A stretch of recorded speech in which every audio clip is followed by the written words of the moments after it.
Bueno, ahora quiero darle la bienvenida a Daniel López Fernández, nuestro siguiente ponente, que nos va a dar una charla muy interesante sobre la importancia de la fisioterapia en la pandemia mundial por COVID-19.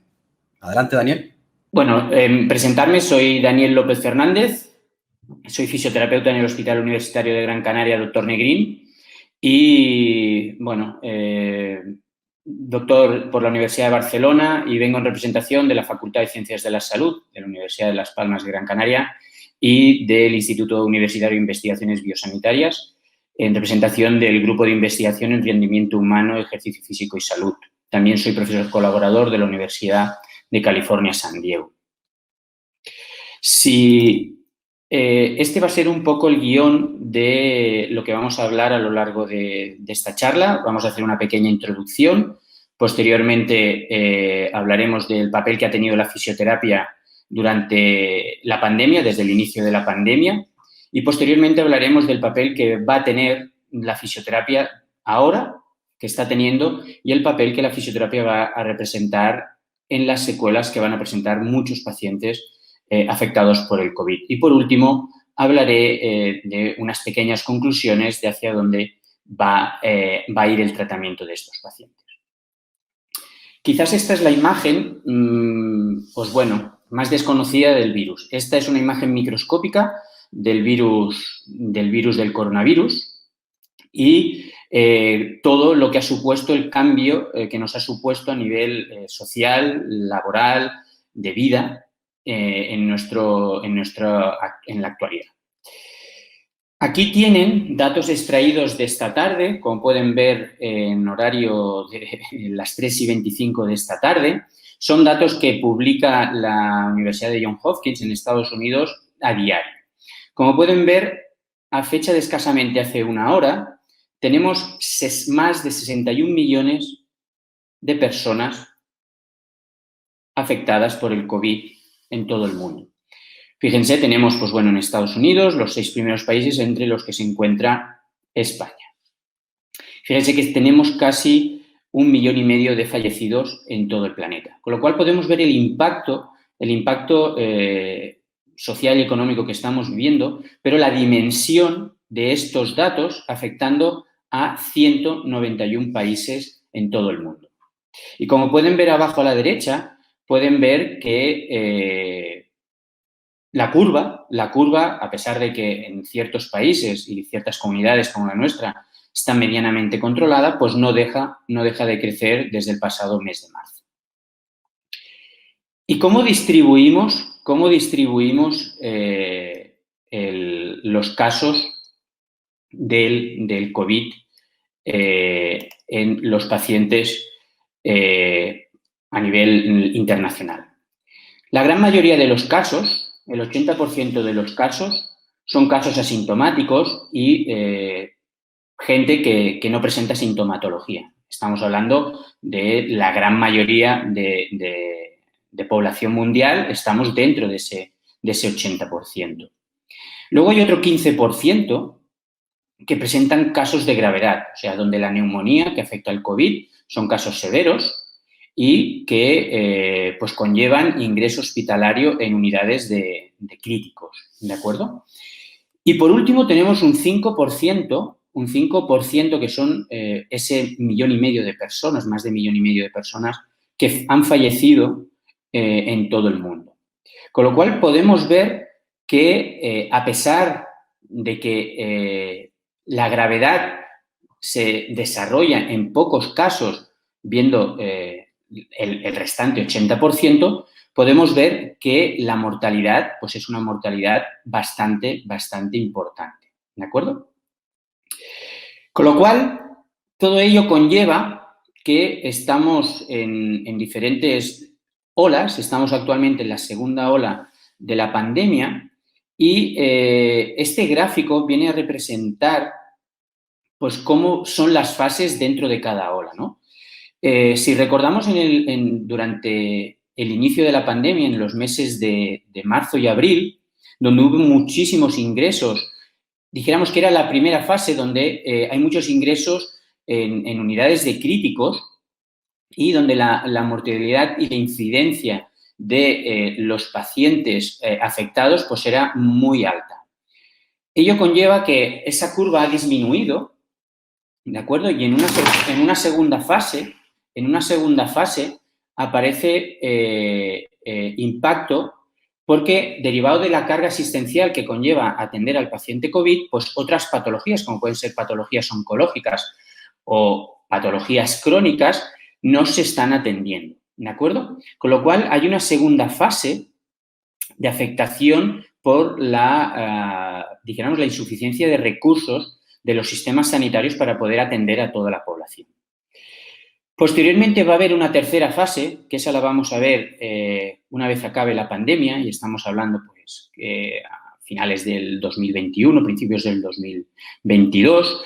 Habrá una tercera fase de repercusión en los tratamientos crónicos interrumpidos, insisto, en esos pacientes que no han podido ser atendidos durante la pandemia, que han requerido ingresos hospitalarios y no se ha podido ingresar, como puede ser pues, pacientes con infartos, pacientes con patología respiratoria crónica, pacientes oncológicos, pacientes hematológicos. Entonces, debemos ver en la dimensión de la afectación de todo lo que conlleva.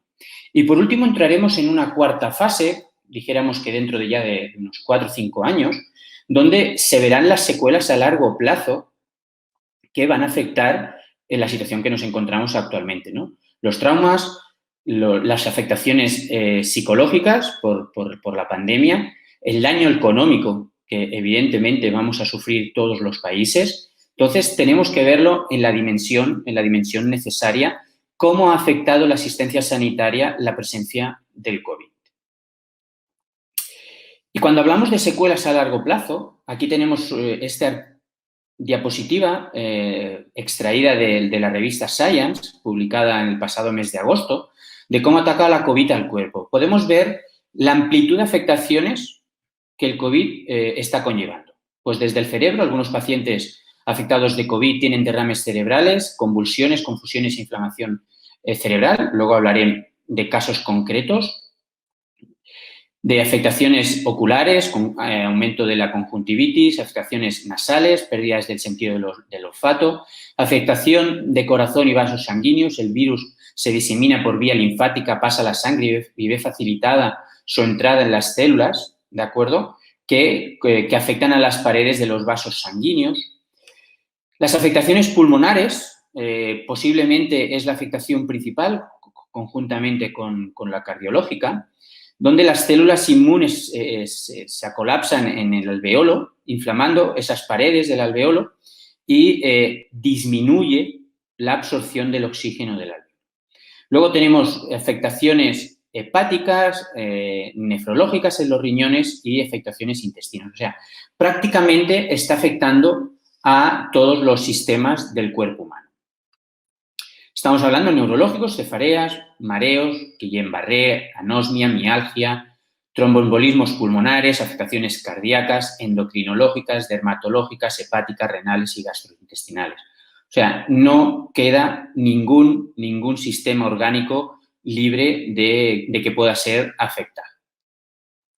¿Y cuáles son los síntomas en fase aguda del COVID y tras recuperarse de la enfermedad? Esta diapositiva la desgrana muy bien, que en fase aguda, en fase de inflamación y de la neumonía, las principales secuelas que aparecen o síntomas que están apareciendo son la fatiga, el cansancio a mínimos esfuerzos, la disnea, la sensación de ahogo, el dolor articular, dolor de pecho, tos, pérdida de olfato, etcétera, etcétera. Pero una vez recuperados del COVID, las secuelas que estamos encontrando, y luego las vamos a detallar, son prácticamente secuelas que el 100% de los pacientes afectados siguen comentando que presentan semanas después de recuperarse del COVID. Estamos hablando de que siguen presentando fatiga a mínimos esfuerzos, inclusive a pesar de que presentan una función pulmonar correcta y buena, pero nos estamos encontrando con disnea, cansancio y fatiga en muchos de nuestros pacientes. No sé si recordarán, este es uno de los primeros médicos afectados en China y las secuelas que le llevaron pues, las secuelas a cambiar de color de piel. Posteriormente falleció, pero fíjense la gravedad de estas secuelas de este médico joven, ¿de acuerdo? Y la afectación que tuvo con el cambio de piel. Y como hemos dicho, las afectaciones principales que nos estamos encontrando a nivel de fisioterapia, estamos hablando de secuelas respiratorias, secuelas cardíacas y secuelas neurológicas. Con lo cual, estamos abarcando un volumen importante de pacientes que a largo plazo van a presentar importantes disfunciones en las actividades de la vida diaria.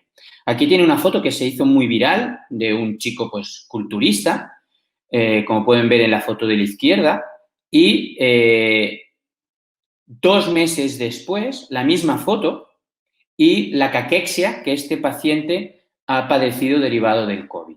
Con lo cual podemos ver que estamos hablando de secuelas bastante importantes.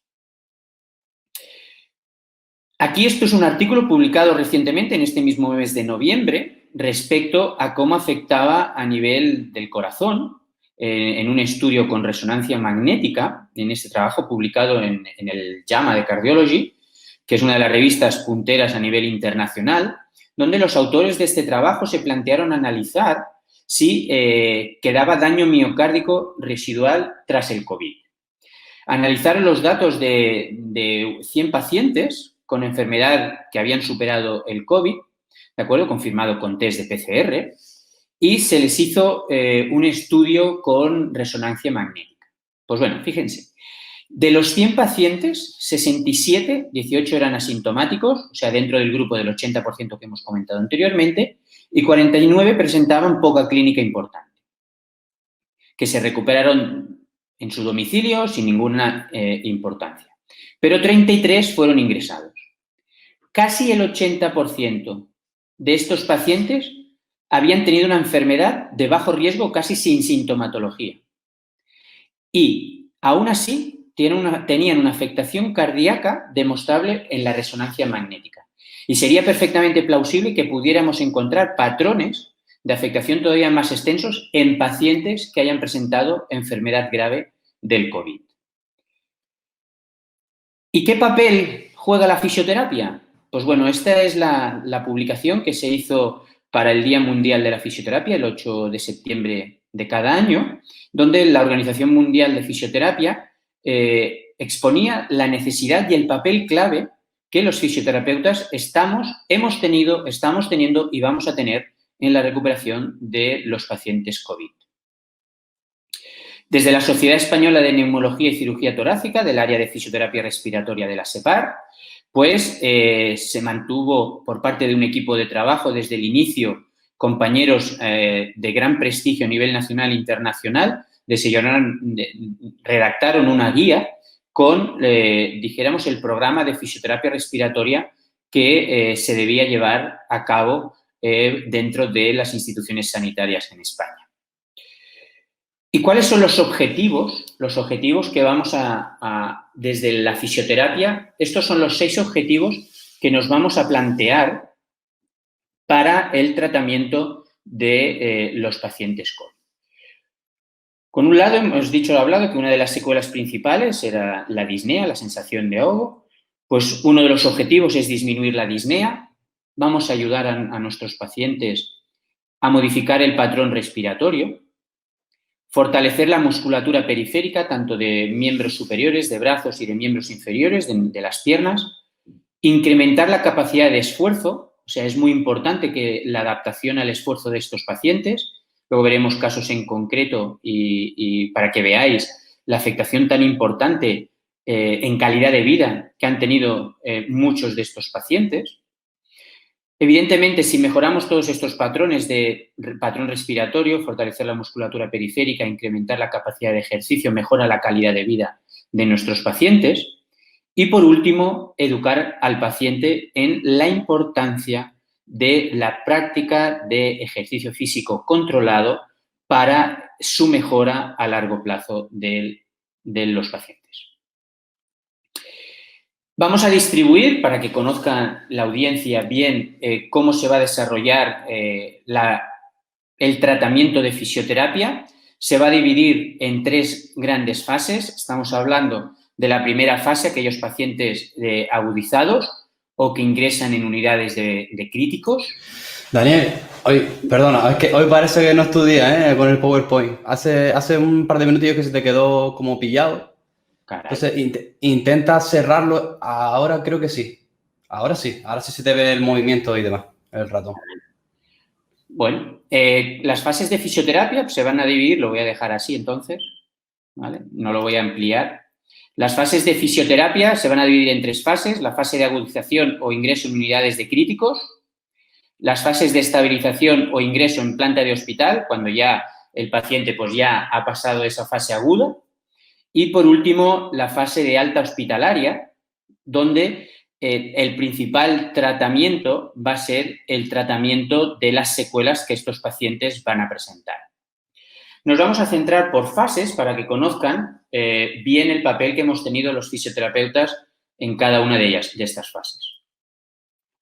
Cuando el paciente ha ingresado en una unidad de críticos o en unidades de cuidados intensivos, el principal objetivo de nuestro paciente es prevenir la polineuropatía del paciente crítico. En la siguiente diapositiva hablaré sobre ello. En esas unidades de críticos es fundamental que el fisioterapeuta que está en esas unidades sea especializado y el conocimiento de la fisiología del aparato cardiorrespiratorio. Tenemos que dar a conocer que en este sentido la crisis sanitaria en la que estamos inmersos ha puesto de manifiesto las diferentes aplicaciones sustanciales de la fisioterapia en las unidades de cuidados intensivos en los diferentes países y el papel del fisioterapeuta en críticos es fundamental. Tuvimos una gran labor por parte de muchos compañeros en muchos hospitales de este país que no tenían presencia de fisioterapeuta durante la atención del paciente previa a la pandemia y que la pandemia pues, obligó a modificar esos recursos y poner la figura del fisioterapeuta, poner la figura en las unidades de críticos. Pero sí debemos reconocer que no en todas las unidades de cuidados intensivos de muchos hospitales de España presentan o hay un fisioterapeuta trabajando en las unidades de críticos. Y como hemos dicho, ¿por qué hemos dicho que el papel del fisioterapeuta es importantísimo en la prevención de la polineuropatía del paciente crítico? La audiencia debe tener en cuenta que el paciente en intensivos, pues en muchas ocasiones está ventilado a un ventilador, muchos días.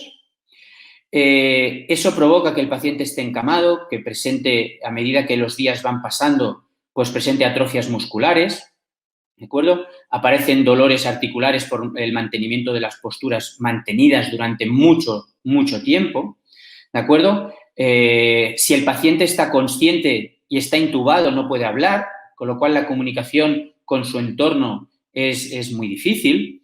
En muchas ocasiones, por la medicación que el paciente lleva, presenta delirio, ansiedad, depresiones, ¿de acuerdo? No hay contacto directo en muchas ocasiones con la familia. Entonces, todo esto va provocando una serie de discapacidades orgánicas que, evidentemente, se van instaurando poco a poco. ¿Cuál es el papel del fisioterapeuta en este caso? Pues en este caso es el control de que el paciente se adapte bien al ventilador, que el paciente se empiece a movilizar las articulaciones tanto de brazos como de piernas, ¿de acuerdo? Que el paciente si genera secreciones a nivel de la vía respiratoria, pues el paciente sea capaz de expectorarla y sobre todo evitar durante ese ingreso en cuidados intensivos, evitar evidentemente la instauración de discapacidades que posteriormente son muy complicadas de erradicar. Uno de los pacientes que le voy a presentar esta tarde estuvo 58 días ingresados en cuidados intensivos y escucharán cómo relata él su vivencia durante esos días. Este es el papel que muchos de nuestros compañeros desarrollaron o desarrollan cuando el paciente ingresa en las unidades de críticos. Aquí pueden ver, pues, movilizaciones totalmente equipados con el EPI, con el equipo de protección individual, como pueden ver. En el Hospital Dr. Negrín, pues, muy orgulloso de todos mis compañeros que trabajaron en críticos, porque fueron meses, semanas y días muy duros, en los cuales ahora, pues bueno, tenemos el control de la pandemia, pero no quiere decir que no se vayan presentando todavía casos en críticos. Y, sobre todo, lo que hemos dicho, ¿no? Evitar la polineuropatía del paciente crítico, movilizar secreciones y la adaptación al medio, al ventilador que está conectado el paciente. Cuando el paciente mejora y ingresa en planta de hospitalización, evidentemente se va a valorar caso a caso de forma individual, en función de la sintomatología que presenta nuestro paciente, la presencia o no de secreciones y la dificultad que presenta el paciente para eliminar esas secreciones y el control de las comorbilidades, ver un poquito la funcionalidad que tienen nuestros pacientes y debemos sopesar los fisioterapeutas el riesgo-beneficio que tiene la actividad de nuestro paciente según cómo se encuentre. En este caso, en la planta de hospitalización vamos a tener dos tipos de pacientes, los que llegan de un ingreso hospitalario con complicaciones respiratorias, pero que durante todo el periodo de hospitalización puede estar en planta, y aquellos pacientes, pues, que han salido de unidades de cuidados intensivos a los que hay que monitorizar de forma importante sin olvidar lo que hemos dicho anteriormente, ¿no? La polineuropatía del paciente crítico.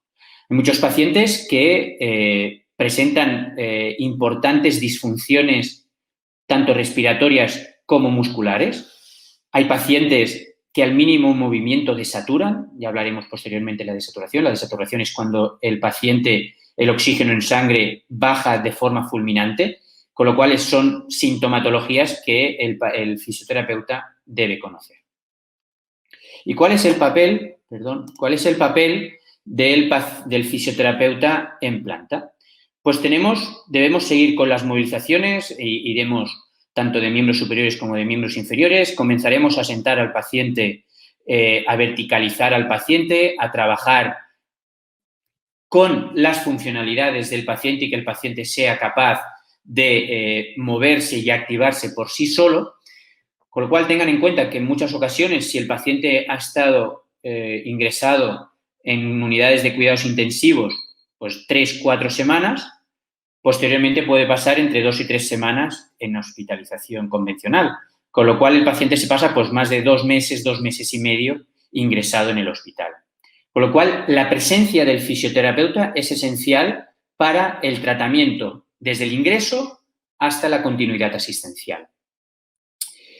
Una vez el paciente mejora y es dado de alta hospitalaria, ¿de acuerdo? Y se va a su casa, en muchas ocasiones en el Hospital Dr. Negrín tenemos el servicio de hospitalización a domicilio, donde un compañero acude a su domicilio inmediatamente posterior al alta hospitalaria y donde es tratado en su domicilio, donde el paciente en su domicilio es tratado por parte del fisioterapeuta.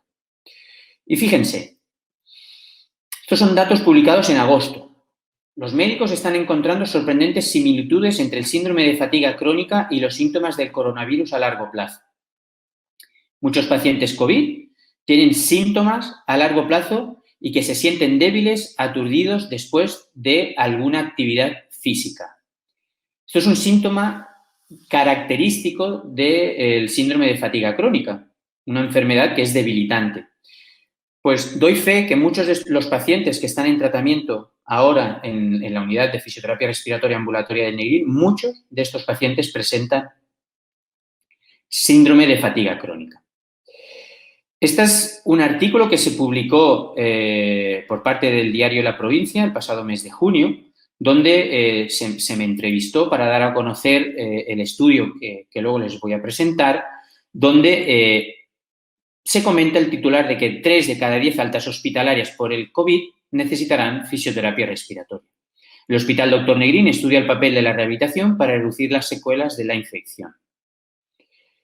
Fíjense, este estudio publicado recientemente, en octubre, que habla de qué sintomatología presentaban los supervivientes del COVID a la alta hospitalaria. Pues fíjense, fatiga y disnea, los principales síntomas que ya hemos comentado anteriormente. Publicado este artículo también en el pasado mes de octubre, donde 3 meses después del alta hospitalaria, publicado en la revista posiblemente más importante de patología respiratoria que tenemos en Europa, el European Respiratory Journal, donde 3 meses después del alta hospitalaria los pacientes presentan fatiga, disnea, dolor articular, dolor de pecho, tos, pérdida de olfato, rinitis, etcétera, etcétera, etcétera. 3 meses después. Con ello, las sociedades europeas y las americanas, pues la producción científica durante la pandemia está siendo verdaderamente asombroso por la rapidez que se está publicando. Por eso hay que tomar ciertas publicaciones pues, con cuidado, porque hay muchas publicaciones que no cumplen un rigor científico importante y que deben vigilarse. Pero esto les puedo garantizar, esta es la guía aprobada de rehabilitación, aprobada al alta hospitalaria por la Sociedad Europea de Respiratorio y la Sociedad Americana. En ella se explica que se está observando, y de forma significativa, se está observando una disminución del V2 max en los pacientes que han padecido el COVID. ¿De acuerdo? Esa evaluación del V2 max o del consumo de oxígeno que presentan nuestros pacientes al alta hospitalaria va a ser esencial para conocer la función respiratoria que tienen nuestros pacientes, con lo cual evaluar a nuestros pacientes va a ser esencial. Otras publicaciones, estas he publicado en el European Journal of Physical and Rehabilitation Medicine el pasado mes de junio, donde se presentaron los datos de la primera cohorte o muestra en China, ¿de acuerdo? Donde muchos de los pacientes presentaban, en la cohorte en China, presentaban secuelas y donde se han dado cuenta que va a ser en los servicios de rehabilitación y fisioterapia va a ser esenciales su presencia a largo y medio plazo en estos pacientes.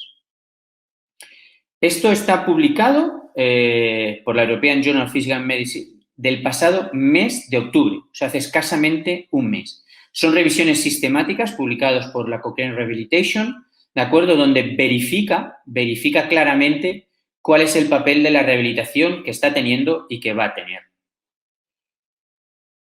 También publicado recientemente, hace 2 semanas, publicado dentro del consenso de la Sociedad Española de Neumología y Cirugía Torácica, hablaba del papel de la fisioterapia en los pacientes post-COVID y seguimiento clínico al alta hospitalaria.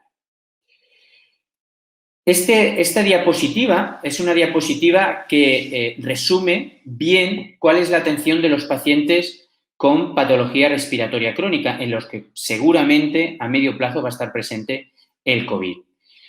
El tratamiento farmacológico, esencial, el consejo nutricional, la presencia del asesoramiento en la actividad física, el ejercicio físico, el apoyo psicológico, el control de las secuelas psicológicas que presentarán estos pacientes, los desórdenes metabólicos, etcétera, etcétera, etcétera.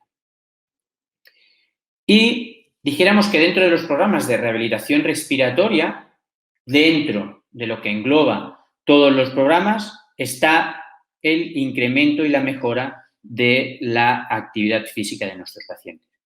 Pero previo a todo esto, ¿qué tenemos que realizar? Evidentemente hay que valorar en qué situación se encuentra nuestro paciente, ¿de acuerdo? Hay que hacer una valoración analítica de nuestro paciente, hay que conocer qué sintomatología presenta, hay que conocer bien qué antecedentes o comorbilidades puede presentar, auscultar bien nuestro paciente y conocimiento de las pruebas radiológicas que se le pueden haber realizado. Con ello, las pruebas funcionales que en fisioterapia podemos hacer son pruebas funcionales básicas, como puede ser el test de 6 minutos marcha, que es un test en los cuales en un recorrido llano de 30 metros evaluamos durante 6 minutos cuántos metros recorre nuestro paciente a una velocidad de marcha acelerada, sostenible, ¿de acuerdo? Esto en pacientes que puedan presentar sintomatología básica, pero en aquellos pacientes que han presentado sintomatología severa, en ocasiones, o que puedan tener comorbilidades cardíacas, en ocasiones va a ser necesario la realización de algunas pruebas de esfuerzo. En esas pruebas de esfuerzo lo que evaluamos y vemos es la capacidad de ejercicio que nuestro paciente va a ser capaz de realizar. Una vez evaluado nuestro paciente y analizado en toda su globalidad, ¿qué vamos a hacer? Pues vamos a empezar con el tratamiento de fisioterapia. El tratamiento de fisioterapia lo iniciaremos con ejercicios básicos, con técnicas ventilatorias básicas, técnicas de respiración abdominodiafragmática. El paciente coge aire por la nariz y sopla por la boca, inspira nasalmente y expira por la boca. Puede combinarlo con movimientos básicos de brazos. Son ejercicios básicos que el paciente puede realizar en su casa. Pero aquí les vamos a presentar, aquí tienen pues publicaciones que han realizado diferentes colegios profesionales de fisioterapia, donde a pesar de que el paciente podía estar confinado, pues la práctica de ciertos ejercicios que podía realizar o que puede realizar en su casa, ¿de acuerdo? Ejercicios básicos de trabajo de miembros inferiores, trabajo de miembros superiores, ejercicios sencillitos. Luego, si el paciente va mejorando o ya el paciente presenta cierta actividad física, pues podemos realizar ejercicios activos mucho más, con más intensidad o intensidad moderada alta, ¿de acuerdo? Esto es también publicado por el Colegio de Castilla y La Mancha, donde se simplificaba la importancia de que el paciente en su casa pudiera realizar diferentes ejercicios, pues ejercicios circulatorios de miembros inferiores y miembros superiores, ejercicios respiratorios, como hemos comentado, ejercicios aeróbicos, cinta, subir y bajar escaleras, caminar, ejercicios de fuerza y ejercicios de equilibrio y propiocepción. Es muy importante, a su vez, que estos ejercicios, cuando mandemos ejercicio al paciente, pues que el paciente pueda autocontrolarse. Y aquí les traigo una escala muy sencillita, que es la escala de Borg, que es una escala que mide el esfuerzo percibido por el paciente del 0 a 10, donde el 0 es nada de cansancio, o sea, el reposo, como podemos estar en este momento todos sentados, y el 10 es que el paciente realice una actividad o que esa actividad le ha supuesto un esfuerzo extremadamente severo, ¿de acuerdo? Entonces, nosotros, los fisioterapeutas, debemos recomendar a nuestros pacientes hacer ejercicio de intensidad ligeramente moderado. ¿Y cómo podemos hacerle entender al paciente que es un ejercicio de intensidad moderada? Pues siempre que el paciente trabaje en una intensidad entre un 3 y un 6 en la escala de Borg. Entre un 3, que sea una actividad suave, pero que suponga un esfuerzo, con lo cual estaríamos hablando de la escala de Borg a nivel 6. Pero si tenemos la escala de Borg, por un lado, que nos puede ayudar a que nuestro paciente sea consciente del esfuerzo percibido, también le podemos ayudar con la adquisición o la compra de un saturómetro. Tenemos que tener en cuenta que son dispositivos económicos que se pueden comprar en las farmacias, en las ortopedias o incluso ya en algunas cadenas alimenticias, y el saturómetro ayuda a controlar, en estos pacientes COVID nos puede ayudar a controlar la saturación que hemos hablado antes, que puede ser una saturación que al esfuerzo pues disminuye.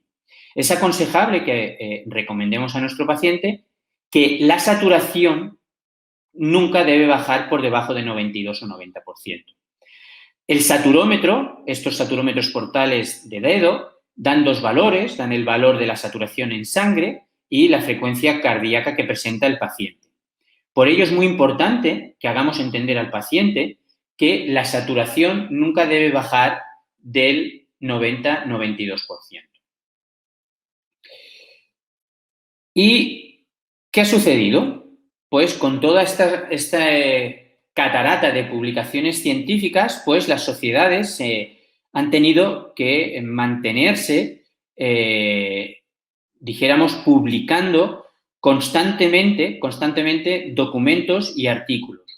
Este documento es el documento de consenso de la Sociedad Española de Neumología y Cirugía Torácica, de la SEPAR, para el seguimiento clínico de los pacientes post-COVID a la alta hospitalaria. ¿De acuerdo? Este documento es un documento de reciente publicación y aconseja que se creen unidades específicas en los hospitales de tercer nivel, que se creen unidades específicas de seguimiento clínico del paciente post-COVID. Por ello, en el Hospital Dr. Negrín se ha creado la consulta especializada para el control de los pacientes post-COVID, para el control y seguimiento de todos estos pacientes que están presentando secuelas a largo plazo. Debemos acordarnos de ese artículo del European Respiratory Journal que hablaba que 3 meses después muchos pacientes siguen presentando secuelas importantes como es cansancio físico, disnea y fatiga. Con lo cual, desde el Negrín vamos, desde esta unidad, desde esta consulta especializada, donde un equipo multidisciplinar de profesionales del Hospital Dr. Negrín, estamos integrados en esta unidad donde van a ser atendidos y donde se les va a hacer el seguimiento a estos pacientes con secuelas.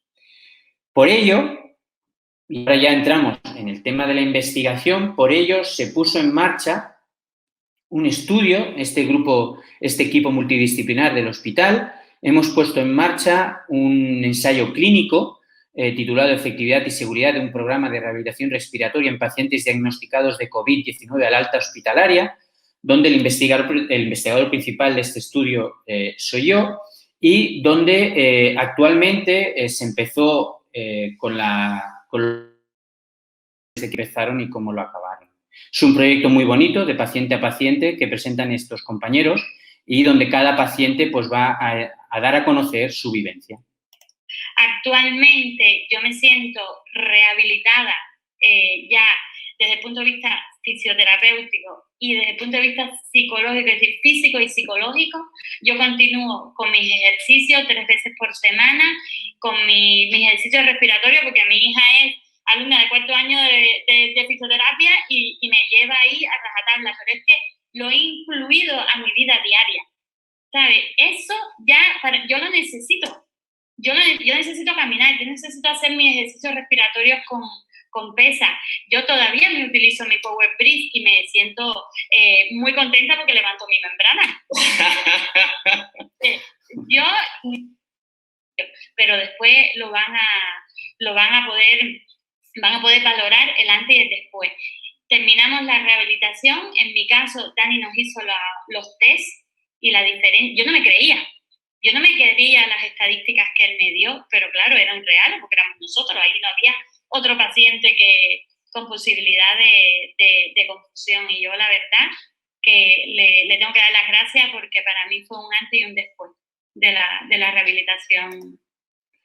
Y ahora les voy a presentar, quiero que escuchen a Rafael. Rafael es el paciente que estuvo 58 días en críticos, dentro también de este proyecto de Fisio Saludable. Estuvo 58 días ingresado en la unidad de críticos del hospital y 3 semanas ingresado en hospitalización. El problema vino después, cuando realmente ya te despiertas, ha pasado la gravedad absoluta y empiezas a recuperarte. Pero claro, cuando te despiertas te das cuenta que llevas un mes sin poderte mover, que aparece un fisio, como digo yo, medio loco, intentando levantarte de la cama y tú lo miras y dices, tío, que no puedo sentarme, me asfixio. Ahí sí que noté que mis pulmones no iban. Decía, pero ¿qué me ha pasado? Si yo me dormí ayer y hoy estoy hecho un desastre.